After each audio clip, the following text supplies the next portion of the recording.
हीरा का कहीं पता न चला और दिन गुजरते जाते थे। होरी से जहां तक दौड़ धूप हो सकी की, फिर हार कर बैठ रहा। खेती बाड़ी की भी फिक्र करनी थी, अकेला आदमी क्या क्या करता।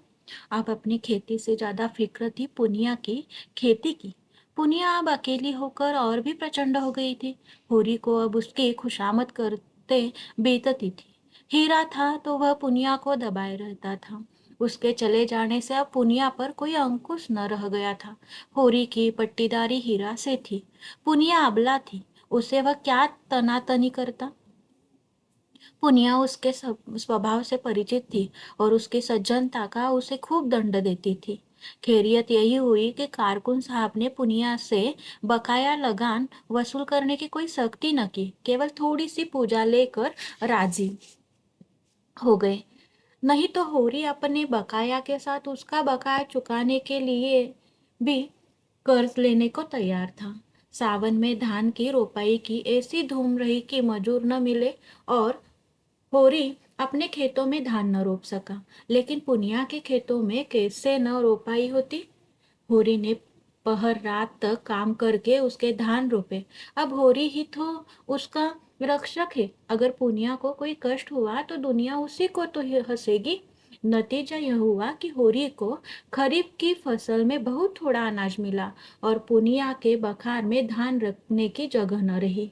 होरी और धनिया में उस दिन से बराबर मनमुटाव चला आता था। गोबर से भी होरी की बोलचाल बंद थी। माँ बेटे ने मिलकर जैसे उसका बहिष्कार कर दिया था।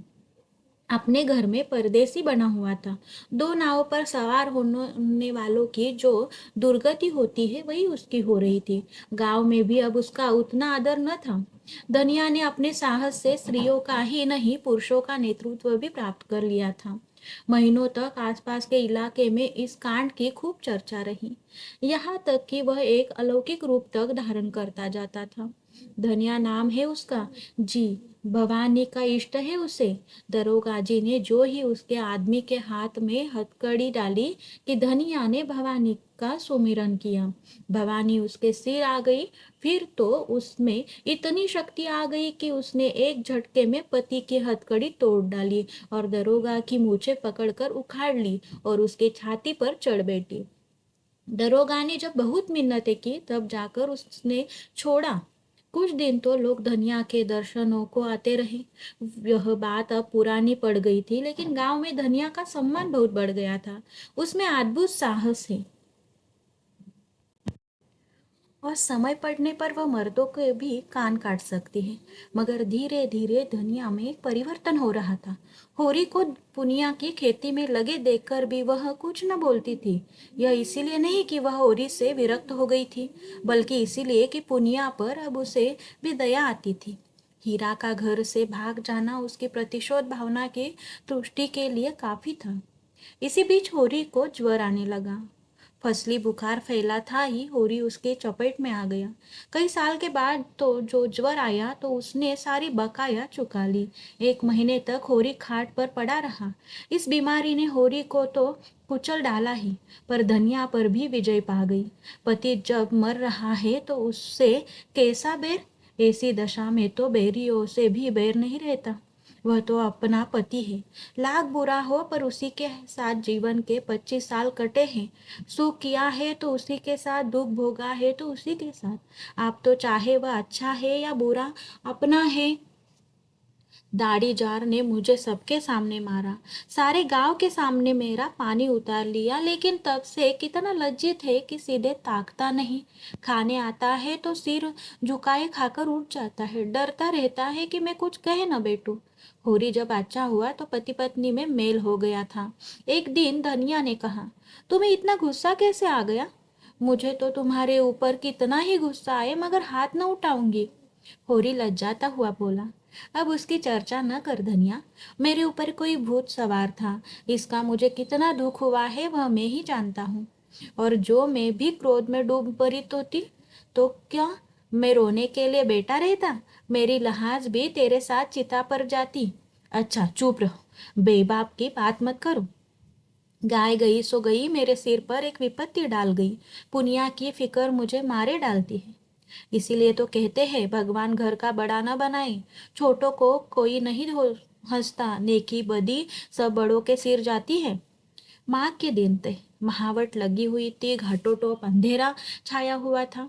एक तो जाड़ों की रात, दूसरी माघ की वर्षा, मौत का सा सन्नाटा छाया हुआ था। अंधेरा तक न सूझता था। होरी भोजन करके पुनिया के मटर के खेत की मेड़ पर अपनी मड़ैया में लेटा हुआ था। चाहता था शीत को भूल जाए और सो रहे, लेकिन तार तार कंबल और फटी हुई मरजई और शीत के झोंकों से गिली पुआल, इतने शत्रुओं के सम्मुख आने का नींद में साहस न था। आज तमाकू भी न मिला कि उसी से मन बहलाता। उपला सुलगा लाया था, पर शीत में वह भी बुझ गया। बिवाई फटे पैरों को पेट में डालकर और हाथों को जांघों के बीच में दबाकर और कंबल में मुंह छिपाकर अपनी ही गर्म सांसों से अपने को गर्म करने की चेष्टा कर रहा था। 5 साल हुए। यह मिर्जई बनवाई थी, धनिया ने एक प्रकार से जबरदस्ती बनवा दी थी। वही जब एक बार काबुली से कपड़े लिए थे, जिसके पीछे कितनी सांसत हुई, कितनी गालियां खानी पड़ी। और यह कंबल उसके जन्म से भी पहले का है। बचपन में अपने बाप के साथ वह इसी में सोता था। जवानी में गोबर को लेकर इसी कंबल में उसके जाड़े कटे थे, और बुढ़ापे में आज वही बूढ़ा कंबल उसका साथी है। पर अब वह भोजन को चबाने वाला दांत नहीं, दुखाने वाला दांत है, दुखने वाला दांत है। जीवन में ऐसा तो कोई दिन ही नहीं आया कि लगान और महाजन को देखकर कभी कुछ बचा हो, और बेटे बिटाए यह एक नया जंजाल पड़ गया। न करो तो दुनिया हंसे, करो तो यह संशय बना रहे कि लोग क्या कहते हैं। सब यह समझते हैं कि वह पुनिया को लूट लेता है, उसकी सारी उपज घर में भर लेता है। एहसान तो क्या होगा, उल्टा कलंक लग रहा है। उधर भोला कई बेर याद दिला चुके हैं कि कहीं कोई सगाई का डोल करो। अब काम नहीं चलता। शोभा उससे कई बार कह चुका है कि पुनिया के विचार उसकी ओर से अच्छे नहीं हैं। न हो, पुनिया की गृहस्थी तो उसे संभालनी ही पड़ेगी, चाहे हंसकर संभाले या रोकर। होरी का दिल भी अभी तक साफ नहीं हुआ। अभी तक उसके मन में मलाल बना हुआ है। मुझे अब आदमियों के सामने उसको मारना न चाहिए था। जिसके साथ 25 साल गुजर गए, उसे मारना, और वह भी सारे गांव के सामने। मेरी नीचता थी, लेकिन धनिया ने भी तो मेरी आबरू उतारने में कोई कसर नहीं छोड़ी। मेरे सामने से कैसा कतरा कर निकल जाती है, जैसे कभी की जान पहचान ही नहीं। कोई बात कहनी होती है तो सोना या रूपा से कहलाती है। देखता हूँ उसकी साड़ी फट गई है, मगर कल मुझसे कहा भी तो सोना की साड़ी के लिए अपनी साड़ी का नाम तक नहीं लिया। सोना की साड़ी के लिए, सोना की साड़ी अभी 2-1 महीने थेगलियां लगाकर चल सकती है। उसकी साड़ी तो मारे पैबंदों के बिल्कुल कतरी हो गई है, और फिर मैं ही कौन उसका मनुहार कर रहा हूँ। अगर मैं ही उसके मन की 2-4 बातें करता रहता तो कौन छोटा हो जाता। यही तो होता, वह थोड़ा सा अदरावन कराती, 2-4 लगने वाली बातें कहती तो क्या मुझे चोट लग जाती, लेकिन मैं बूढ़ा होकर भी उल्लू बन रहा गया। वह तो कहो इस बीमारी ने आकर उसे नरम कर दिया, नहीं तो जाने कब तक मुंह फुलाए रहती। आज उन दोनों में जो बातें हुई थी वह मानो भूख का भोजन थी, भूखे भूख का भोजन थी। वह दिल से बोली थी और होरी गदगद हो गया था। उसके जी में आया उसके पैरों पर सिर रख दे और कहे मैंने तुझे मारा है तो ले, मेरा सिर झुका लेता हूँ, जितना चाहे मार ले, जितनी गालियां देना चाहे दे ले। ससा उसे मड़ैया के सामने चुड़िया की झंकार सुनाई दी। उसने कान लगाकर सुना। हाँ, कोई है, पटवारी की लड़की होगी, चाहे पंडित की घरवाली हो, मटर उखाड़ने आई होगी। न जाने क्यों इन लोगों की नीयत इतनी खोटी है। सारे गांव से अच्छा पहनते हैं, सारे गांव से अच्छा खाते हैं, घर में हजारों रुपए गड़े हुए, लेन देन करते हैं, ड्योढ़ी सवाई चलाते हैं, घूस लेते हैं, दस्तूरी लेते हैं, एक न एक मामला खड़ा करके हम मासूमा को पीसते ही रहते हैं। फिर भी नीयत का यह हाल। बाप जैसा होगा वैसी ही संतान भी होगी, और आप नहीं आते, औरतों को भेजते हैं। अभी उठकर हाथ पकड़ लूं तो क्या पानी रह जाए। नीच कहने को नीच है तो ऊंचे है, जो ऊंचे हैं उनका मन तो और नीचा है। औरत जात का हाथ पकड़ते भी तो नहीं बनता, आंखें देखकर मक्खी निगलनी पड़ती है। उखाड़ ले भाई, जितना तेरा जी चाहे, समझ ले मैं नहीं हूँ। बड़े आदमी अपनी लाज न रखे, छोटों को तो उनकी लाज रखनी ही पड़ती है। मगर नहीं, यह तो धनिया है, पुकार रही है। धनिया ने पुकारा, सो गए कि जागते हो? होरी झटपट उठा और मड़े के बाहर निकल आया। आज मालूम होता है देवी प्रसन्न हो गई, उसे वरदान देने आई है। इसके साथ ही इस बादल बूंदी और जाड़े पाले में इतनी रात गए उसका आना शंकाप्रद भी था। जरूर कोई ना कोई बात हुई है। बोला, ठंड के मारे नींद भी आती है, तो इसे जाड़े पाले में कैसे आई? सब कुशल तो है? हाँ, सब कुशल है। गोबर को भेजकर मुझे क्यों नहीं बुलवा लिया? धनिया ने कोई उत्तर न दिया। मड़ैया में आकर पुआल पर बैठी हुई बोली, गोबर ने तो मुंह में कालिक लगा दी। उसकी करनी क्या पूछते हो? जिस बात को डरती थी वह होकर रही। क्या हुआ? किसी से मारपीट कर बेटा? अब मैं क्या जानूं? क्या कर बेटा? चलकर पूछो उसी से। किसी से? क्या कहती है तू? बोरा तो नहीं गई? हाँ, बोरा क्यों न जाऊंगी? बात ही ऐसी हुई है कि छाती दुगनी हो जाए। होरी के मन में प्रकाश की एक लंबी रेखा ने प्रवेश किया। साफ साफ क्यों नहीं कहती?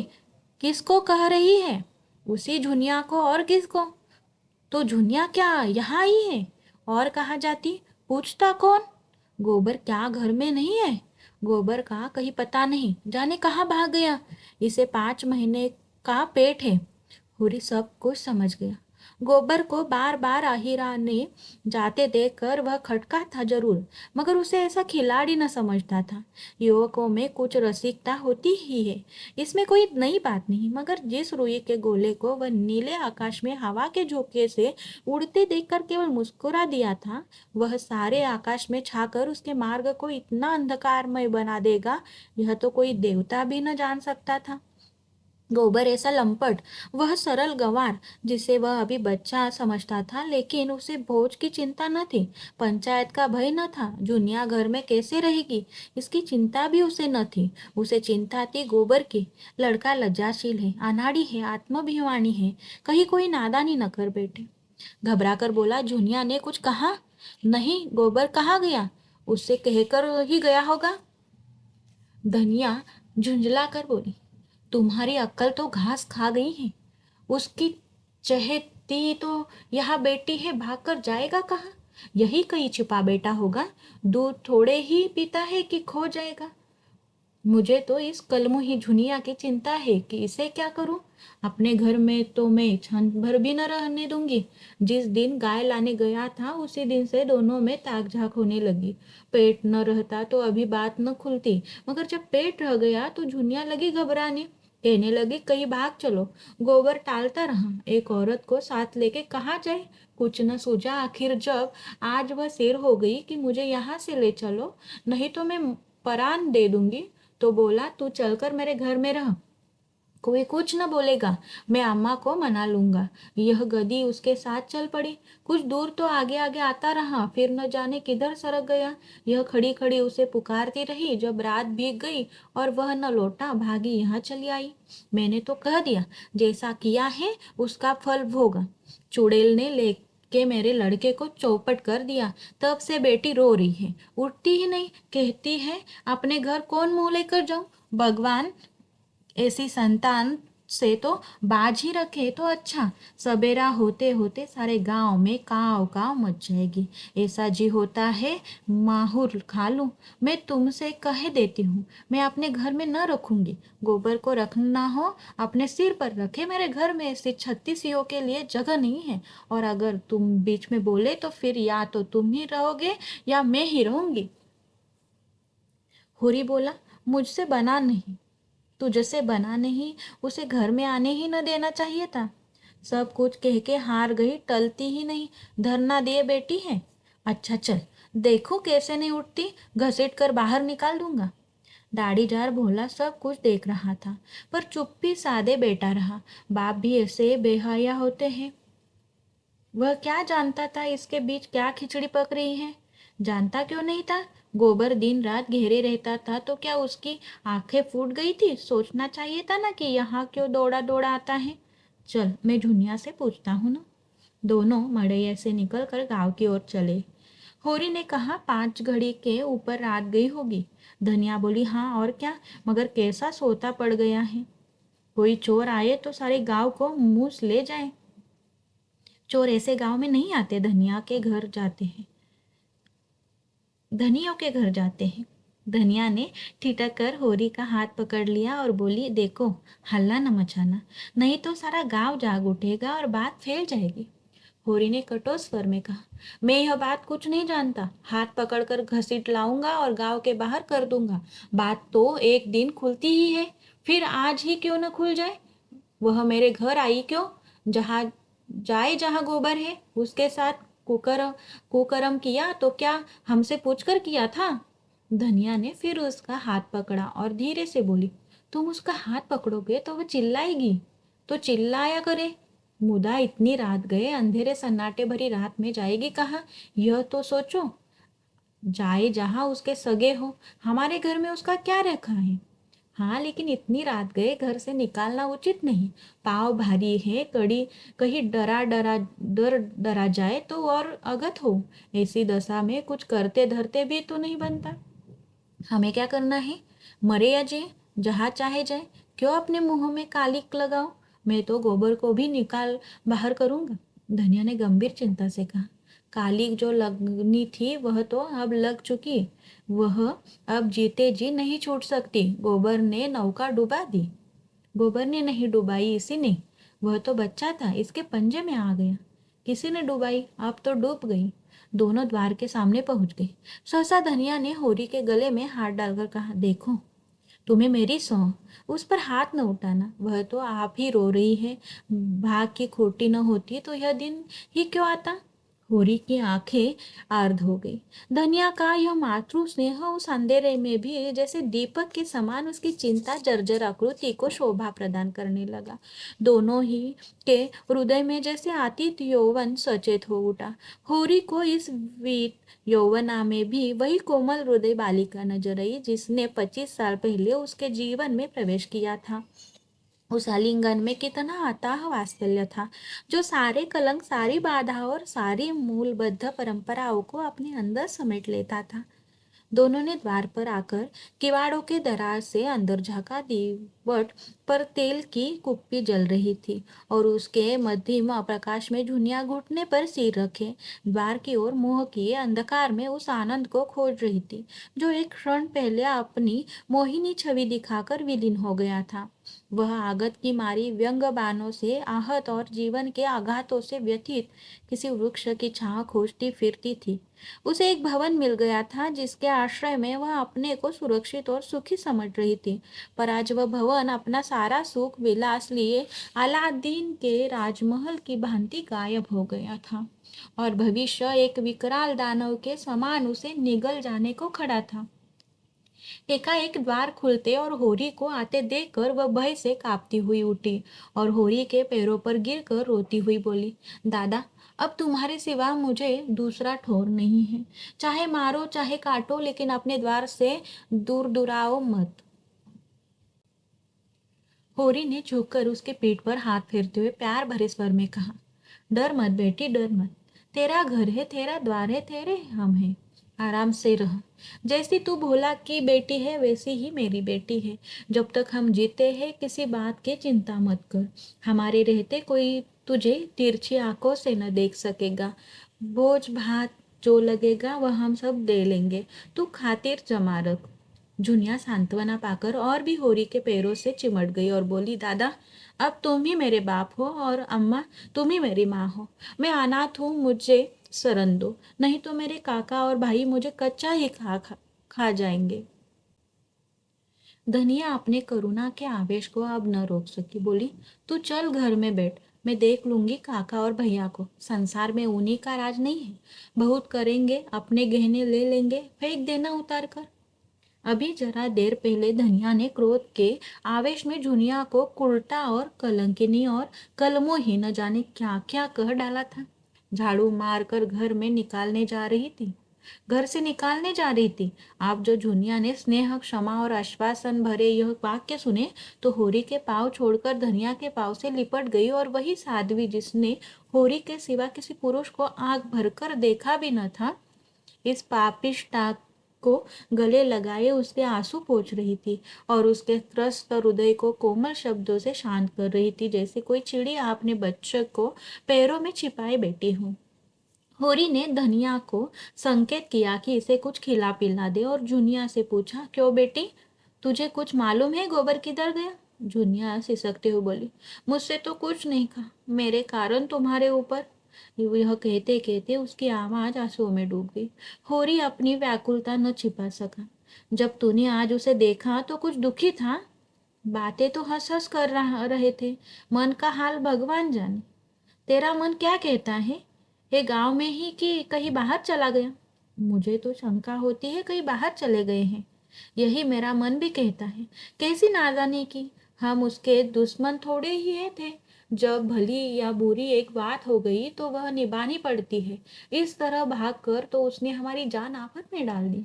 धनिया ने जुनिया का हाथ पकड़कर अंदर ले जाते हुए कहा, कायर कहीं का, जिसकी बाह पकड़ी उसका निबाह करना चाहिए कि मुंह में कालिक लगाकर भाग जाना चाहिए। अब तो जाए, अब जो आए तो घर में पेटने न दूं। होरी वही पुआल पर लेटा। गोबर कहाँ गया? यह प्रश्न उसके हृदयाकाश में किसी पक्षी की भांति मंडराने लगा। ऐसे असाधारण कांड पर गांव में जो कुछ हलचल मचनी चाहिए थी वह मची और महीनों तक मचती रही। जुनिया के दोनों भाई लाठियां लिए गोबर को खोजते फिरते थे। भोला ने कसम खाई कि अब जुनिया का मुंह न देखेंगे और न इस गांव का। होरी से उन्होंने अपनी सगाई की जो बातचीत की थी वह अब टूट गई। अब वह अपनी गाय के दाम लेंगे और वह भी नगद। इसमें विलंब हुआ तो होरी पर दावा करके उसका घर द्वार नीलाम कर लेंगे। गांव वालों ने होरी को जाति बाहर कर दिया। कोई उसका हुक्का नहीं पीता, न उसके घर का पानी पीता है। पानी बंद कर देने की कुछ बातचीत थी, लेकिन धनिया का चंडी रूप सब देख चुके थे, इसीलिए किसी के आगे आने की हिम्मत न पड़ी। धनिया ने सबको सुना सुना कर कह दिया, किसी ने उसे पानी भरने से रोका तो उसका और अपना खून एक कर देगी। इस ललकार ने सभी के पित्ते पानी कर दिए। सबसे दुखी है जुनिया, जिसके कारण यह सब उपद्रव हो रहा है। गोबर की कोई खोज खबर न मिलना इस दुख को और भी दारुण बना रहा है। सारे दिन मुंह छुपाए घर में पड़ी रहती है, बाहर निकले तो चारों ओर से बागबानों की ऐसी वर्षा हो कि जान बचाना मुश्किल हो जाए। दिन भर घर के धंधे करती रहती है और जब अवसर पाती है रो लेती है। हर दम थर थर कांपती रहती कि कहीं धनिया कुछ कह न बैठे। भोजन तो नहीं पका सकती क्योंकि कोई उसके हाथ का खाएगा नहीं। बाकी सारा काम उसने अपने ऊपर ले लिया। गांव में जहाँ चार स्त्री पुरुष जमा हो जाते हैं, यही कुछता होने लगती है। एक दिन धनिया हाट से चली आ रही थी कि रास्ते में पंडित दाता दिन मिल गए। धनिया ने सिर नीचे कर लिया और चाहती थी कि कतरा कर निकल जाए, पर पंडित जी छेड़ने का अवसर पाकर कब चूकने वाले थे। छेड़ ही तो दिया। गोबर का कुछ सर संदेह मिला कि नहीं धनिया? ऐसा कपूत निकला कि घर की सारी मरजात बिगाड़ दी। धनिया के मन में स्वयं यही भाव आते रहते थे। उदास मन से बोली, बुरे दिन आते हैं बाबा, तो आदमी की मति फिर जाती है और क्या कहूँ। दाता दिन बोले, तुम्हें इस दुष्टा को घर में न रखना चाहिए था। दूध में मक्खी पड़ जाती है तो आदमी उसे निकाल कर फेंक देता है और दूध पी जाता है। सोचो कितनी बदनामी और जग हसाई हो रही है। वह उल्टा घर में न रहती तो कुछ न होता। लड़कों से इस तरह की भूल चूक होती रहती है। जब तक बिरादरी को भात न दोगे, ब्राह्मणों को भोज न दोगे, कैसे उद्धार होगा। उसे घर में न रखते तो कुछ न होता। होरी तो पागल है ही, तू कैसे धोखा खा गई। दाता दिन का लड़का माता दिन एक चमार इनसे फंसा हुआ था। इसे सारा गांव जानता था, पर वह तिलक लगाता था, पोती पत्रे बाजता था, कथा भागवत कहता था, धर्म संस्कार कराता था। उसकी प्रतिष्ठा में जरा भी कमी न थी।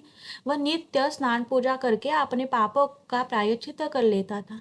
धनिया जानती थी जुनिया को आश्रय देने ही से यही सारी विपत्ति आई है। उसे न जाने कैसे दया आ गई। नहीं तो उसी रात को जुनिया को निकाल देती तो क्यों इतना उपहास होता। लेकिन यह भय भी तो था कि तब उसके लिए नदी या कुआं के सिवा और ठिकाना कहाँ था। एक प्राण का मूल्य देकर वह एक नहीं दो प्राणों का अंत कैसे होने देती। वह अपनी मरजात की रक्षा कैसे करती? फिर दुनिया के गर्भ में जो बालक है वह धनिया ही के हृदय का टुकड़ा तो है। हंसी के डर से उसके प्राण कैसे ले लेती? फिर दुनिया की नम्रता और दीनता भी उसे निरस्त कर रहती थी।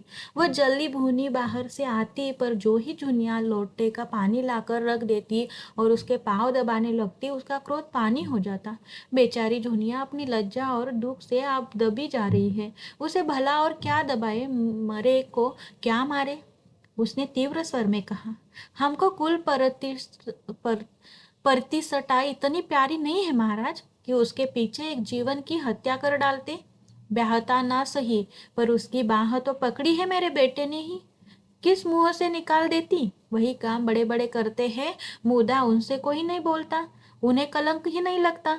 वही काम छोटे आदमी करते हैं, उनकी मर्जात बिगड़ जाती है, नाक कट जाती है। बड़े आदमियों को अपनी नाक दूसरों की जान से प्यारी होगी, हमें तो अपनी नाक इतनी प्यारी नहीं है। दादा दिन हार मानने वाले जीव न थे। वह इस गांव के नारद थे। यहाँ की वहाँ, वहाँ की यहाँ, यही उनका व्यवसाय था।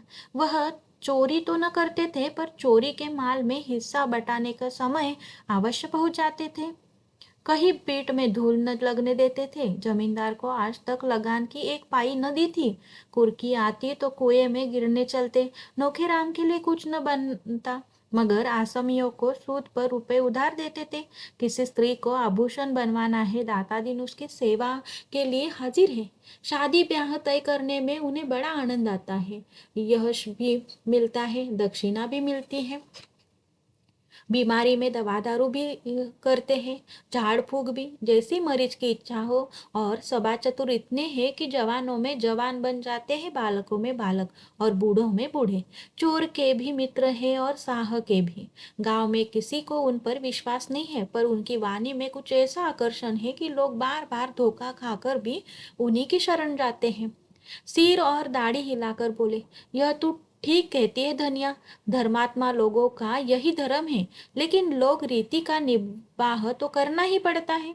इसी तरह एक दिन लाला पटेश्वरी ने होरी को छेड़ा। वह गांव में पुण्यात्मा मशहूर थे। पूर्णमासी को नित्य सत्यनारायण की कथा सुनते, पर पटवारी होने के नाते खेत बेगार में जुतवाते थे, सिंचाई बेगार में करवाते थे और आसामियों को एक दूसरे से लड़ाकर रख में मारते थे। सारा गांव उनसे कांपता था।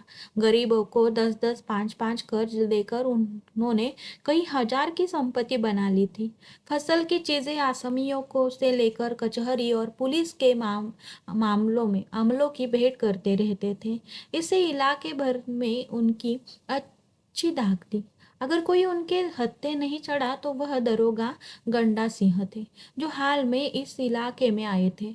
परमार्थी भी थे। बुखार के दिनों में सरकारी कुनेन बांटकर यश कमाते थे। कोई बीमार आराम हो तो उसकी कुशल पूछने अवश्य जाते थे। छोटे मोटे झगड़े आपस में ही तय करा देते थे। शादी ब्याह में अपने पालकी कालीन और महफिल के सामान मंगनी देकर लोगों का उबार कर देते थे। मौका पाकर न चूकते थे, पर जिसका खाते थे उसका काम भी करते थे।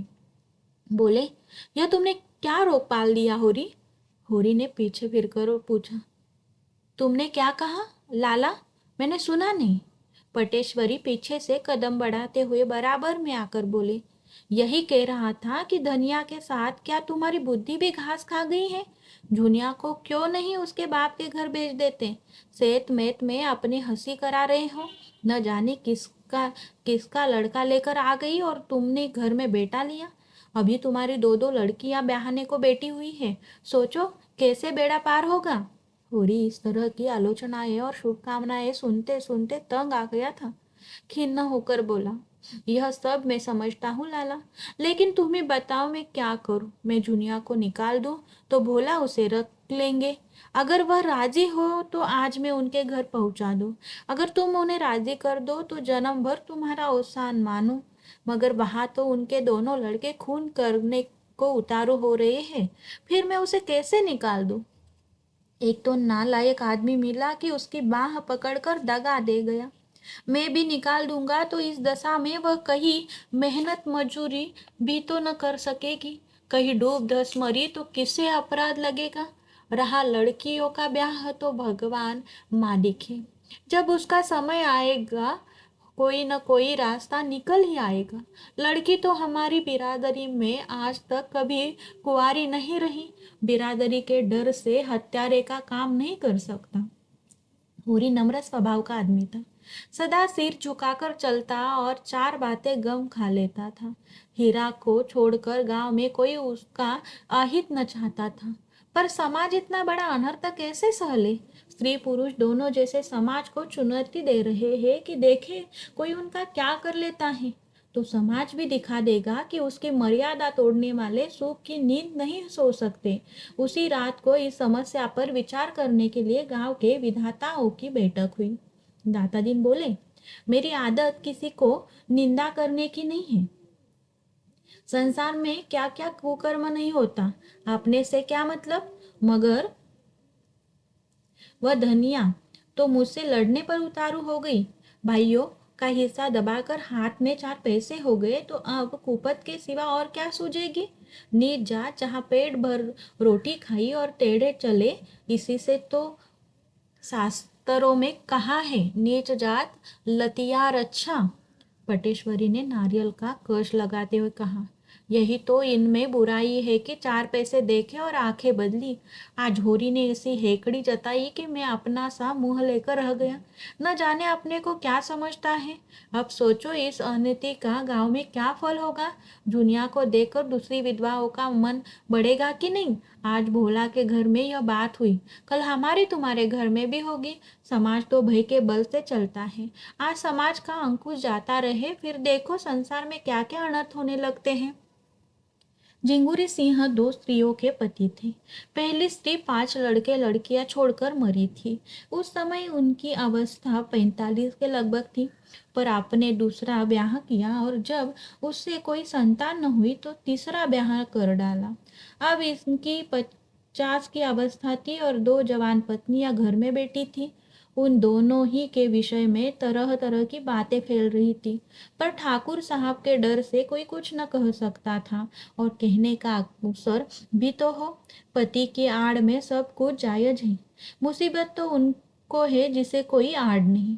ठाकुर साहब स्त्रियों पर बड़ा कठोर शासन रखते थे और उन्हें घमंड था कि उनकी पत्नियों का घूंघट किसी ने न देखा होगा, मगर घूंघट की आड़ में क्या होता है उसकी उन्हें क्या खबर। बोले, ऐसी औरत का तो सिर काट ले। होरी ने इस उल्टा को घर में रखकर समाज में विष बोया है। ऐसे आदमी को गांव में रहने देना सारे गांव को भ्रष्ट करना है। राय साहब को इसकी सूचना देनी चाहिए, साफ साफ कह देना चाहिए।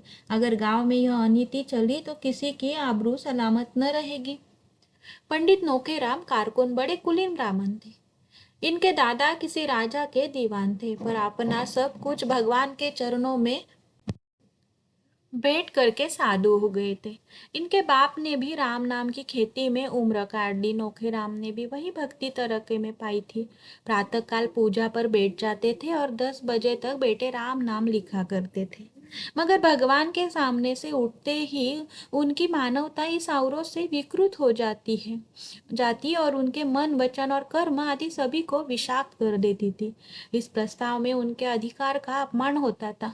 फूले हुए गालों में धसी हुई आंखें निकालकर बोले, इसमें राय साहब से क्या पूछना है। मैं जो चाहूं कर सकता हूँ। लगा दो 200 रुपए दंड। आप गांव छोड़कर भागेगा, इधर बेदखली भी दायर किए देता हूँ। पटेश्वरी ने कहा, मगर लगान तो बेबाक कर चुका है। जुंगरी सिंह ने कहा, हाँ, लगान के लिए ही तो हमसे 30 रुपए लिए हैं। नौखेराम ने घमंड के साथ कहा, लेकिन अभी रसीद तो नहीं दी। सबूत क्या है कि लगान बेबाक कर दिया। सर्वसम्मति से यही तय हुआ कि होरी पर 100 रुपये तावान लगा दिया जाए। केवल एक दिन गांव के आदमियों को बटोर कर उनकी मंजूरी ले लेने का अभिनय अवश्य था। संभवतः इससे 10-5 दिन की देर हो जाती, पर आज ही रात को झुनिया के लड़का पैदा हो गया और दूसरे ही दिन गांव वालों की पंचायत बैठ गई। होरी और धनिया दोनों अपनी किस्मत का फैसला सुनने के लिए बुलाए गए। चौपाल में इतनी भीड़ थी कि कहीं तिल रखने की जगह न थी। पंचायत ने फैसला किया कि होरी पर 100 रुपये नकद और 30 मन अनाज दान लगाए जाए। धनिया भरी सभा में रुदे हुए कंठ से बोली, पंचो, गरीब को सताकर सुख न पाओगे, इतना समझ लेना। हम तो मिट जाएंगे, कौन जाने इस गांव में रहे या न रहे, लेकिन मेरा शराब तुमको भी जरूर लगेगा। मुझसे इतना कड़ा जरिमाना इसीलिए लिया जा रहा है कि मैंने अपनी बहू को क्यों अपने घर में रखा, क्यों उसे घर से निकाल कर सड़क की भिखारी नहीं बना दिया। यही न्याय है। ए पटेश्वरी बोले, वह तेरी बहू नहीं है, हरजाई है। होरी ने धनिया को डांटा। तू क्यों बोलती है धनिया? पंच में परमेश्वर रहते हैं, उनका जो न्याय है वह सिर आंखों पर। अगर भगवान की यही इच्छा है कि हम गांव छोड़कर भाग जाए तो हमारा क्या बस। पंचो, हमारे पास जो कुछ है वह अभी खलिहान में है, एक दाना भी घर में नहीं आया। जितना चाहे ले लो, सब लेना चाहो सब ले लो, हमारा भगवान मालिक है। जितनी कमी पड़े उसमें हमारे दोनों बैल ले लेना। धनिया दांत काट कर बोली, मैं एक दाना न अनाज दूंगी न कौड़ी डांट, जिसमें बूता हो चलकर मुझसे ले। अच्छी दिल लगी है, सोचा होगा डांट गे बहाने इसकी सब जात ले लो और नजराना लेकर दूसरों को दे दो। बाग बगीचा बेचकर मजे से उतर माल उड़ाओ। धनिया के जीते जी यह नहीं होने का, और तुम्हारी लालसा तुम्हारे मन में ही रहेगी। हमें नहीं रहना है बिरादरी में। बिरादरी में रहकर हमारी मुकत न हो जाएगी। अब भी अपने पसीने की कमाई खाते हैं, तब भी अपने पसीने की कमाई खाएंगे। होरी ने उसके सामने हाथ जोड़कर कहा, धनिया, तेरे पैर पड़ता हूँ, चुप रहे। हम सब बिरादरी के चाकर हैं, उसके बाहर नहीं जा सकते। वह जो डांट लगती है उसे सिर झुकाकर मंजूर कर। नक्कू बनकर जीने से तो गले में फांसी लगा लेना अच्छा है। आज मर जाए तो बिरादरी ही तो इस मिट्टी को पार लगाएगी, बिरादरी ही तारेगी तो तरेंगे। पंचो, मुझे अपने जवान बेटे का मुंह देखना नसीब न हो। अगर मेरे पास खलिहान के अनाज के सिवा और कोई चीज हो, मैं बिरादरी से दगा न करूंगा। पंचों को मेरे बाल बच्चों पर दया आए तो उनकी कुछ परवरिश करे, नहीं मुझे तो उनकी आज्ञा पालनी है। धनिया झल्ला कर वहां से चली गई और होरी पहर रात तक खलिहान से अनाज ढो ढोकर झुंगुरी सिंह की चौपाल में ढेर करता रहा। 20 मन जो था, 5 मन गेहूं और इतनी ही मटर, थोड़ा सा चना और तिलहन भी था। अकेला आदमी और 2 गृहस्थियों का बोझ। यह जो कुछ हुआ धनिया के पुरुषार्थ से हुआ। झुनिया भीतर का सारा काम कर लेती थी और धनिया अपनी लड़कियों के साथ खेती में जुट गई थी। दोनों ने सोचा था गेहूं और तिलहन से लगान की एक किस्त अदा हो जाएगी, और हो सके तो थोड़ा थोड़ा सूद भी दे देंगे, जो खाने के काम आएगा। लंगे तंगे 5-6 महीने के जाएंगे। तब तक ज्वार मक्का सवा धान के दिन आ जाएंगे। वह सारी आशा मिट्टी में मिल गई। अनाज तो हाथ से गया ही, 100 रुपए की गठरी और सिर पर लद गई। अब भोजन का कहीं ठिकाना नहीं, और गोबर का क्या हाल हुआ भगवान जाने। न हाल न हवाल। अगर दिल इतना कच्चा था तो ऐसा काम ही क्यों किया। मगर होनहार को कौन टाल सकता है। बिरादरी का वह आतंक था कि अपने सिर पर लाद कर अनाज ढो रहा था, मानो अपने हाथों से अपनी कब्र खोद रहा था। जमींदार, साहूकार, सरकार, किसका इतना रोब था। कल बाल बच्चे क्या खाएंगे, इसकी चिंता प्राणों को सोखे लेती थी। पर बिरादरी का भय पिशाच की भांति सर पर सवार अंकुश दिए जा रहा था। बिरादरी से पृथक जीवन की वह कोई कल्पना ही न कर सकता था। शादी ब्याह मुंडन छेदन जन्म मरण सब कुछ बिरादरी के हाथ में है। बिरादरी उसके जीवन में वृक्ष की भांति जड़ जमाए हुए थी, और उसकी नसें उसके रोम रोम में बिंधी हुई थी। बिरादरी से निकलकर उसका जीवन विशृंखला हो जाएगा, तार तार हो जाएगा। जब खलिहान में केवल 1.5-2 मन जो रह गया तो धनिया ने दौड़कर उसका हाथ पकड़ लिया और बोली, अच्छा, आप रहने दो। ढो तो चुके बिरदारी की लाज। बच्चों के लिए भी कुछ छोड़ोगे कि सब बिरदारी की भाड़ में झोंक दोगे? मैं तुमसे हार जाती हूँ, मेरे भाग्य में तुम्हें जैसे बुद्धू का संग लिखा था। होरी ने अपना हाथ छुड़ाकर टोकरी में अनाज भरते हुए कहा, यह न होगा। पंचों की आंख बचाकर एक दाना भी रख लेना मेरे लिए हराम है। मैं ले जाकर सब का सब वहां ढेर कर देता हूँ। फिर पंचों के मन में दया उपजेगी तो कुछ मेरे बाल बच्चों के लिए देंगे, नहीं तो भगवान मालिक है। धनिया तिल मिलाकर बोली, यह पंच नहीं है, राक्षस है, पक्के राक्षस। यह सब हमारी जगह जमीन छीनकर माल मारना चाहते हैं। डांट तो बहन बहाना है। समझ आती जाती हूँ, पर तुम्हारी आंखें नहीं खुलती। तुम इन पिशाचों से दया की आशा रखते हो। सोचते हो 10-5 मन निकाल कर तुम्हें दे देंगे। मुंह धो रखो। जब होरी न माना और टोकरी सिर पर रखने लगा तो धनिया ने दोनों हाथों से पूरी शक्ति के साथ टोकरी पकड़ ली और बोली, इसे तो मैं न ले जाने दूंगी। चाहे तो मेरी जान ही ले लो, मगर मर मर कर हमने कमाया। पर रात रात को सींचा अगोरा, इसीलिए कि पंच लोग मुझों पर ताव देकर भोग लगाए और हमारे बच्चे दाने दाने को तरसे। तुमने अकेले ही सब कुछ नहीं किया, कर लिया है। मैं भी अपनी बच्चियों के साथ सती हुई हूँ। सीधे से टोकरी रख दो, नहीं आज सदा के लिए नाता टूट जाएगा, कह देती हूँ। हुरी सोच में पड़ गया। धनिया के कथन में सत्य था। उसे अपने बाल बच्चों की कमाई छीनकर तावान देने का क्या अधिकार है? वह घर का स्वामी इसीलिए है कि सबका पालन करे, इसीलिए नहीं कि उसकी कमाई छीनकर बिरादरी की नजर में सुरखरू बने। टोकरी उसके हाथ से छूट गई। धीरे से बोला, तू ठीक कहती है धनिया। दूसरों के हिस्से पर मेरा कोई जोर नहीं है। जो कुछ बचा है वह ले जा। मैं जाकर पंचों से कह देता हूँ। धनिया अनाज की टोकरी घर में रखकर अपनी लड़कियों के साथ पोते के जन्मोत्सव में गला फाड़ फाड़ कर सोहर गा रही थी, जिसे सारा गांव सुन ले। आज यह पहला मौका था कि ऐसे शुभ अवसरों पर बिरादरी की कोई औरत न थी। शोर से जुनिया ने कहला भेजा था, सोहर गाने का काम नहीं है। लेकिन धनिया कब मानने लगी? अगर बिरादरी को उसकी परवाह नहीं है तो वह भी बिरादरी की परवाह नहीं करती। उसी वक्त होरी अपने घर को 80 रुपए पर झुंगरी सिंह के हाथ गिरो रख रहा था। डांट के रुपए का इसके सिवा वह और कोई प्रबंध न कर सका था। 20 रुपए तो तिलहन, गेहूं और मटार से मिल गए। शेष के लिए घर लिखना पड़ गया। नोखेराम तो चाहते थे कि बैल बिकवा लिए जाए, लेकिन पटेश्वरी और दाता दीन ने इसका विरोध किया। बैल बिक गए तो होरी खेती कैसे करेगा? बिरादरी उसकी जायदाद जायदाद से रुपए वसूल करे, पर ऐसा तो न करे कि वह गांव छोड़कर भाग जाए। इस तरह बैल बच गए। होरी रेहननामा लिखकर कोई 11 बजे रात घर आया तो धनिया ने पूछा, इतनी रात तक वहां क्या करते रहे? होरी ने जुलाहे का गुस्सा दाढ़ी पर उतारते हुए कहा, करता क्या रहा? इस लोंडे की करनी भरता रहा। अभागा अब तो चिंगारी छोड़कर भागा। आग मुझे बुझानी पड़ रही है। 80 रुपए में घर रेहन लिखना पड़ा। करता क्या? अब हुक्का खुल गया। बिरादरी ने अपराध क्षमा कर दिया। धनिया ने ओठ चबाकर कहा, न हुक्का खुलता तो हमारा क्या बिगड़ जाता था? 4-5 महीने नहीं किसी का हुक्का पिया तो क्या छोटे हो गए? मैं कहती हूँ, तुम इतने भोंदू क्यों हो? मेरे सामने तो बड़े बुद्धिमान बनते हो, बाहर तुम्हारा मुंह क्यों बंद हो जाता है?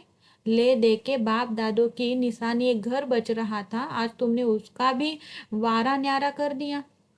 इसी तरह कल 3-4 बीघे जमीन है, इसे भी लिख देना और तब गली गली भीख मांगना।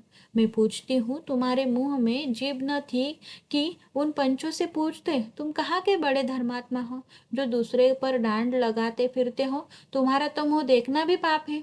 होरी ने डांटा, चुप रहे, बहुत बढ़ चढ़ न बोल। बिरादरी के चक्कर में अभी पड़ी नहीं है, नहीं तो मुंह से बात न निकलती। धनिया उत्तेजित होगी। कौन सा पाप किया है जिसके लिए बिरादरी ने से डरे? किसी की चोरी की है? किसी का माल काटा है? मेहरिया रख लेना पाप नहीं है, हाँ रख रख के छोड़ देना पाप है। आदमी का बहुत सीधा होना भी बुरा है। उसके सीधेपन का फल यही होता है कि कुत्ते भी मुंह चाटने लगते हैं। आज उधर तुम्हारी वाह वाह हो रही होगी कि बिरादरी की कैसी मर्जात रख ली। मेरे भाग फूट गए थे कि तुम जैसे मर्द से पाला पड़ा, कभी सूख की रोटी न मिली। मैं तेरे बाप के पाँव पड़ने गया था, वही मुझे तुझे मेरे गले बांध गया था। पत्थर पड़ गया था उनकी आकला पर, और उन्हें क्या कहूँ, न जाने क्या देखकर लट्टू हो गए। ऐसे कोई बड़े सुंदर भी तो न थे तुम। विवाद विनोद के क्षेत्र में आ गया। 80 रुपए गए, लाख रुपए का बालक तो मिल गया, उसे तो कोई न छीन लेगा। गोबर घर लौट आए, धनिया अलग झोपड़ी में सुखी रहेगी। होरी ने पूछा, बच्चा किसको पड़ा है? धनिया ने प्रसन्न होकर कहा, बिल्कुल गोबर को पड़ा है, सच। रिस्ट पुष्ट हो तो है। हाँ, अच्छा है। रात को गोबर झुनिया के साथ चला तो ऐसा काँप रहा था जैसे उसकी नाक कटी हुई हो। जुनिया को देखते ही सारे गांव में कोहराम मच जाएगा। लोग चारों ओर से कैसी हाय हाय मचाएंगे, धनिया कितनी गालियां देगी, यह सोच सोच कर उसके पांव पीछे रह जाते थे। होरी का तो उसे कोई अधिक भय न था, वह केवल एक बार दहाड़ेंगे फिर शांत हो जाएंगे। डर था धनिया का, जहर खाने लगेगी, घर में आग लगाने लगेगी। नहीं, इस वक्त वह झुनिया के साथ घर नहीं जा सकता। लेकिन कहीं धनिया ने झुनिया को घर में घुसने ही न दिया और झाड़ू लेकर मारने दौड़ी तो वह बेचारी कहाँ जाएगी? अपने घर तो लौट नहीं सकती। कहीं कुएं में कूद पड़े या गले में फांसी लगा ले तो क्या हो? उसने लंबी सांस ली। किसकी शरण ले? मगर अम्मा इतनी निर्दयी नहीं है कि मारने दौड़े। क्रोध में 2-4 गालियां देगी, लेकिन जब झुनिया उनके पाँव पकड़कर रोने लगेगी तो उन्हें जरूर दया आ जाएगी। तब तक वह खुद कहीं छिपा रहेगा। जब उपद्रव शांत हो जाएगा तब वह एक दिन धीरे से आएगा और अम्मा को मना लेगा। अगर इस बीच उसे कहीं मजूरी मिल जाए और 2-4 रुपए लेकर घर लौटे तो फिर धनिया का मुंह बंद हो जाएगा। जुनिया बोली, मेरी छाती धक धक कर रही है। मैं क्या जानती थी तुम मेरे गले यह रोग मट लोगे।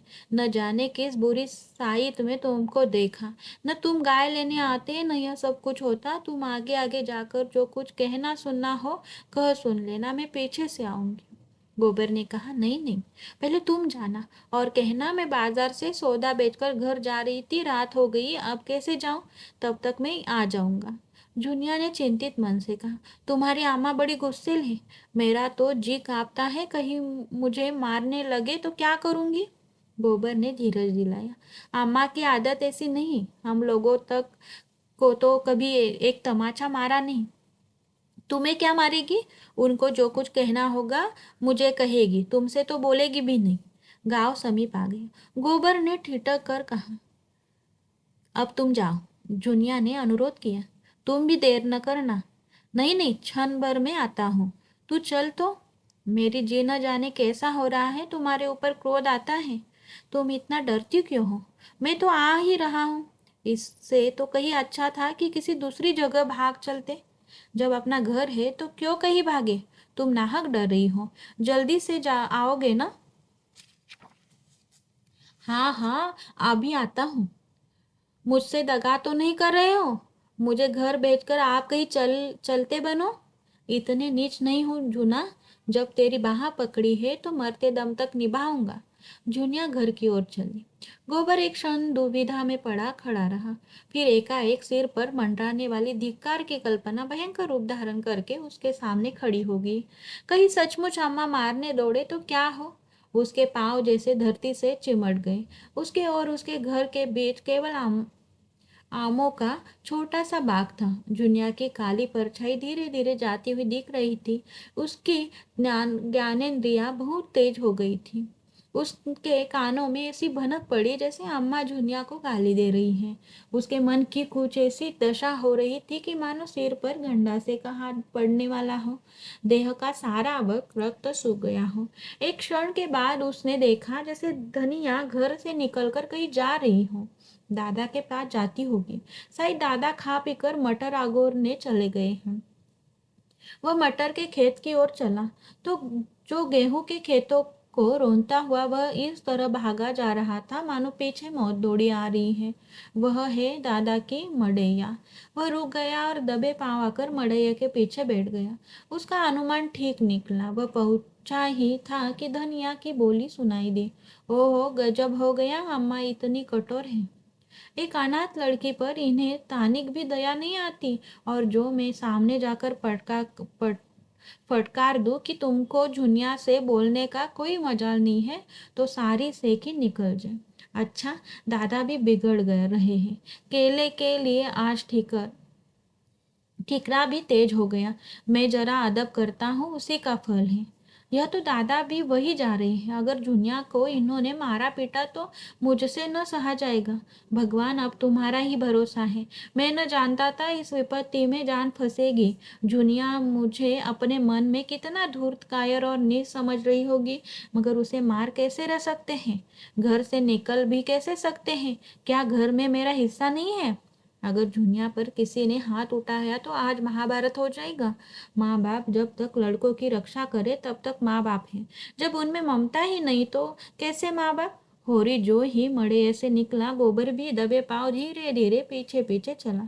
लेकिन बार पर प्रकाश देखकर उसके पांव बंध गए। उस प्रकाश रेखा के अंदर वह पांव नहीं रख सकता। वह अंधेरे में ही दीवार से चिमट कर खड़ा हो गया। उसकी हिम्मत ने जवाब दे दिया। हाय बेचारी दुनिया पर निरपराध यह लोग झल्ला रहे हैं और वह कुछ नहीं कर सकता। उसने खेल खेल में जो एक चिंगारी फेंक दी थी, वह सारे खलिहान को भस्म कर देगी, यह उसने न समझा था। अब उसमें इतना साहस न था कि सामने आकर कहे, हाँ मैंने चिंगारी फेंकी थी। जिन टिकोनों से उसने अपने मन को संभाला था, वे सब इस भूकंप में नीचे आ रहे हैं। वह झोपड़ा नीचे गिर पड़ा। वह पीछे लौटा। अब वह जुनिया को क्या मुंह दिखाएगा? वह 100 कदम चला, पर इस तरह जैसे कोई सिपाही मैदान से भागे। उसने जुनिया से प्रीति और विवाह की जो बातें की थी, वह सब याद आने लगी। वह अभिसार की मीठी स्मृतियां याद आई, जब वह अपनी उन्मत्त उल्लासों में, अपनी नशीली चितवनों में मानो अपने प्राण निकालकर उसके चरणों पर रख देता था। दुनिया किसी वियोगी पक्षी की भांति अपने छोटे से घोंसले में एकांत जीवन काट रही थी।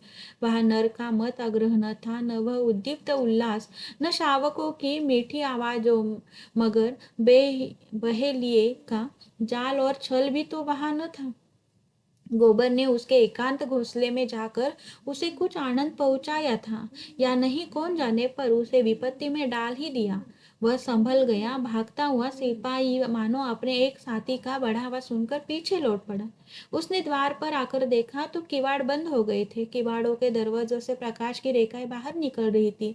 उसने एक दरार से अंदर झांका। धनिया और जुनिया बैठी हुई थी। होरी खड़ा था। जुनिया की सिसकियां सुनाई दे रही थी और धनिया उसे समझा रही थी। बेटी, तू चलकर घर में बैठ। मैं तेरे काका और भाइयों को देख लूंगी। जब तक हम जीते हैं किसी बात की चिंता नहीं है। हमारे रहते कोई तुझे तिरछी आग देख भी न सकेगा। गोबर गदगद हो गया। आज वह किसी लायक होता तो दादा और अम्मा को सोने से मर देता और कहता, अब तुम कुछ परवाह न करो, आराम से बैठे खाओ और जितना दान पुण्य करना चाहो करो। जुनिया के प्रति अब उसे कोई शंका नहीं है। वह उसे जो आश्रय देना चाहता था वह मिल गया। जुनिया उसे दगाबाज समझती है तो समझे, वह तो अब अभी घर जाएगा। वो जब वह पैसे के बल पर सारे गांव को मुंह बंद कर सके और दादा और अम्मा उसे कुछ कुल का कलंक न समझकर कुल का तिलक समझे। मन पर जितना ही गहरा आघात होता है, उसकी प्रतिक्रिया भी उतनी ही गहरी होती है। इस अपकीर्ति और कलंक ने गोबर के अंतःस्थल को मत कर वह रत्न निकाल लिया जो अभी तक छिपा पड़ा था।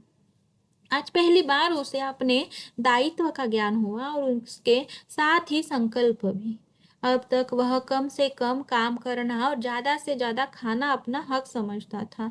उसके मन में कभी यह विचार ही नहीं उठा कि घर वालों के साथ उनका भी कुछ कर्तव्य है। आज माता पिता की उदात्त क्षमा ने जैसे इसके हृदय में प्रकाश डाल दिया। जब धनिया और जुनिया भीतर चली गई तो वह होरी की उसी मड़ैया में जा बैठा और भविष्य के मंसूबे बांधने लगा। शहर के बेदारों को 5-6 आने रोज मिलते हैं, वह उसने सुन रखा था।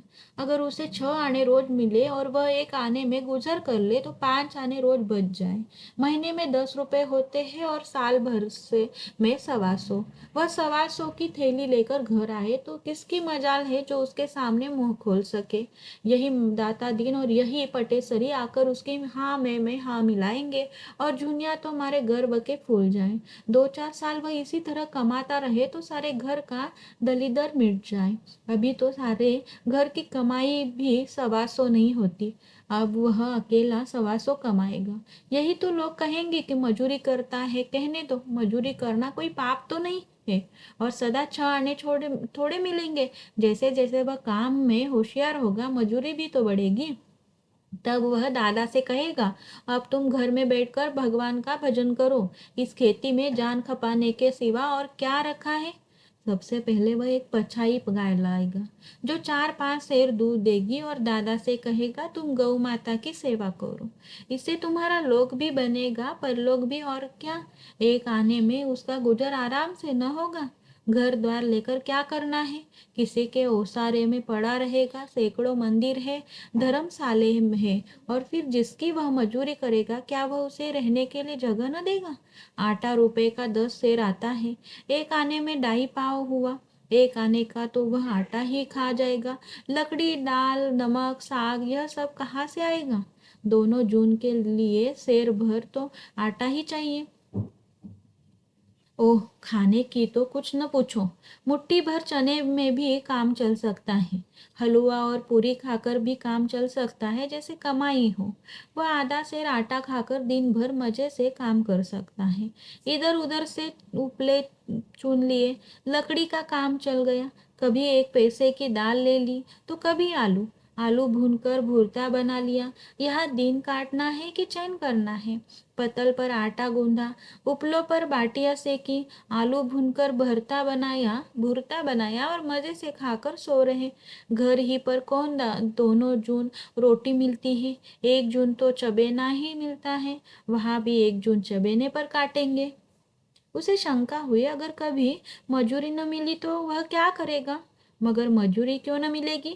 जब वह जी तोड़कर काम करेगा तो 100 आदमी उसे बुलाएंगे। काम सबको प्यारा होता है, चाम नहीं प्यारा होता। यहाँ भी तो सूखा पड़ता है, पाला गिरता है, ऊख में दीमक लगते हैं, जौ में रुई लगती है, सरसों में लाही लग जाती है। उसे रात को कोई काम मिल जाएगा तो उसे भी न छोड़ेगा। दिन भर मजूरी की, रात की चौकीदारी कर लेगा। 2 आने भी रात के काम मिल जाए तो चांदी है। जब वो लौटेगा तो सबके लिए साड़ियाँ लाएगा, जुनिया के लिए हाथ का कंगन जरूर बनवाएगा और दादा के लिए एक मुंडा सा लाएगा। इन्हीं मान मदकों का स्वाद लेता हुआ वह सो गया। लेकिन ठंड में नींद कहाँ। किसी तरह रात काटी और तड़के उठकर लखनऊ की सड़क पकड़ ली। 20 कोस की ही तो है, सांझ तक पहुंच जाएगा। गांव का कौन आदमी वहां आता जाता है और वह अपना ठिकाना ही क्यों लिखेगा। नहीं तो दादा दूसरे ही दिन सिर पर सवार हो जाएंगे। उसे कुछ पछतावा था तो यही कि झुनिया से क्यों न साफ साफ कह दिया, अभी तो घर जा, मैं थोड़े दिनों में कुछ कमा कर लौटूंगा। लेकिन तब वह घर जाती ही क्यों। कहती, मैं भी तुम्हारे साथ लौटूंगी। उसे वह कहाँ कहाँ बांधे फिरता। दिन चढ़ने लगा। रात को कुछ न खाया था, भूख मालूम होने लगी, पाँव लड़खड़ाने लगे। कहीं बैठकर दम लेने की इच्छा होती थी। बिना कुछ पेट में डाले वह अब नहीं चल सकता। लेकिन पास एक पैसा भी नहीं है। सड़क के किनारे झड़बेरियों के झाड़ थे। उसने थोड़े से बेर तोड़ लिए और उधर को बहलाता हुआ चला। एक गांव में गुड़ पकने की सुगंध आई। अब मन न माना। कोलाड में जाकर लोटा डोर मांगा और पानी भरकर चुल्लू से पीने बैठा कि एक किसान ने कहा, अरे भाई, क्या निराला ही पानी पियोगे, थोड़ा सा मीठा खा लो। अब की और चला ले खोलू और बना ले खंड। अगले साल तक मिल तैयार हो जाएगी, सारी ऊख खड़ी बिक जाएगी। गुड़ और खांड के भाव चीनी मिलेगी तो हमारा गुड़ कौन लेगा। उसने एक कटोर में गुड़ की कई पिंडियां लाकर दी। गोबर ने गुड़ खाया, पानी पिया, तम्बाकू तो पीते होंगे। गोबर ने बहाना किया, अभी चिलम नहीं पीता। बूढ़े ने प्रसन्न होकर कहा, बड़ा अच्छा करते हो भैया। बुरा रोग है, एक बेर पकड़ ले तो जिंदगी भर नहीं छोड़ता। इंजन को कोयला पानी भी मिल गया। चाल तेज हुई। झाड़े के दिन न जाने कब दोपहर हो जा गया। एक जगह देखा, एक युवती एक वृक्ष के नीचे पति से सत्याग्रह किए बैठी थी। पति सामने खड़ा उसे मना रहा था। दो चार राहगीर तमाशा देखने खड़े हो गए थे। गोबर भी खड़ा हो गया। मान लीला से रोचक और कौन जीवन नाटक होगा। युवती ने पति की ओर घूर कर कहा, मैं न जाऊंगी, न जाऊंगी, न जाऊंगी। पुरुष ने जैसे अल्टीमेटम दिया, न जाएगी, न जाऊंगी, न जाऊंगी, न जाएगी, न जाऊंगी। पुरुष ने उसके केश पकड़कर घसीटना शुरू किया। युवती भूमि पर लेट गई। पुरुष ने हार कर कहा, मैं फिर कहता हूं, उठकर चल। स्त्री ने दृढ़ता से कहा, मैं तेरे घर 7 जन्म न जाऊंगी। बोटी बोटी काट डाल, मैं तेरा गला काट लूंगा तो फांसी पाओगे। पुरुष ने उसके केश छोड़ दिए और सिर पर हाथ रखकर बैठ गया। पुरुषत्व अपनी चरम सीमा तक पहुंच गया। उसके आगे अब उसका कोई बस नहीं है। एक क्षण में वह फिर खड़ा हुआ और परास्त होकर बोला, आखिर तू क्या चाहती है। युवती भी उठ बैठी और निश्चल भाव से बोली, मैं चाहती हूँ तू मुझे छोड़ दे। कुछ मुंह से कहे कि क्या बात हुई। मेरे माई बाप को कोई क्यों गाली दे। किसने गाली दी। तेरे माई बाप को जाकर अपने घर में पूछ। चलेगी तभी तो पूछूंगा। तू क्या पूछेगा। कुछ दम भी है। जाकर अम्मा के आंचल में मुंह ढक कर सो। वह तेरी माँ होगी, मेरी कोई नहीं है। तू उसकी गालियां सुन, मैं क्यों सुनूं। एक रोटी खाती हूँ तो 4 रोटी का काम करती हूँ। क्यों किसी की धौंस सहूं। मैं तेरा एक पीतल का छल्ला भी तो नहीं जानती। राहगीरों को इस कलह में अभिनय का आनंद आ रहा था, मगर उसके जल्द समाप्त होने की कोई आशा न थी। मंजिल खोटी होती थी। एक एक करके लोग वहां से खिसकने लगे। गोबर को पुरुष की निर्दयता बुरी लग रही थी। भीड़ के सामने तो कुछ न कह सकता था। मैदान खाली हुआ तो बोला, भाई, मर्द और औरत के बीच में बोलना तो न चाहिए, मगर इतनी बेदर्दी भी अच्छी नहीं होती। पुरुष ने कोड़े की सी आंखें निकाल कर कहा, तुम कौन हो। गोबर ने कहा, मैं कोई हूँ, लेकिन अनुचित बात देकर सभी को बुरा लगता है। पुरुष ने कहा, मालूम होता है अभी मेहरिया नहीं आई, तभी इतना दर्द है। मेहरिया आएगी तो भी उसके झोटे पकड़कर न खींचूंगा। अच्छा तो अपनी राह लो। मेरी औरत है, मैं उसे मारूंगा काटूंगा। तुम कौन होते हो बोलने वाले। चले जाओ सीधे से, यहाँ मत खड़े हो। गोबर का गरम खून और गरम हो गया। वह क्यों चला जाए। सड़क सरकार की है, किसी के बाप की नहीं है। वह जब तक चाहे वहां खड़ा रह सकता है। वहां से उसे हटाने का किसी को अधिकार नहीं है। पुरुष ने होठ चबाकर कहा, तो तुम न जाओगे। जाओ। गोबर ने अंगोछा कमर में बांध लिया और समर के लिए तैयार हो बोला, तुम जाओ या न जाओ, मैं तो अभी जाऊंगा जब मेरी इच्छा होगी। तो मालूम होता है हाथ पैर तुड़ा के जाओगे। यह कौन जानता है कि किसके हाथ पांव टूटेंगे। तो तुम न जाओगे ना। पुरुष मुट्ठी बांधकर गोबर की ओर झपटा ही था कि उसी क्षण युवती ने उसकी धोती पकड़ ली और उसे अपनी ओर खींचती हुई गोबर से बोली, तुम क्यों लड़ाई करने पर उतारू हो रहे हो जी। अपनी राह क्यों नहीं जाते। यहाँ कोई तमाशा है। हमारा आपस का झगड़ा है। कभी वह मुझे मारता है, कभी मैं उसे डांटती हूँ। तुमसे मतलब। गोबर यह धिक्कार पाकर चलता बना। दिल में कहा, यह औरत मार खाने के ही लायक है। गोबर आगे निकल गया तो युवती ने पति को डांटा, तुम सबसे लड़ने क्यों लगते हो। उसने कौन सी बुरी बात कही थी कि तुम्हें चोट लग गई। बुरा काम करोगे तो दुनिया बुरी कहेगी ही, मगर है किसी भले घर का और अपनी बिरादरी का ही जान पड़ता है। क्यों उसे अपनी बहन के लिए नहीं ठीक कर लेते। पति ने संदेह के स्वर में कहा, क्या आप तक कुंवारा बेटा होगा तो पूछ ही क्यों न लो।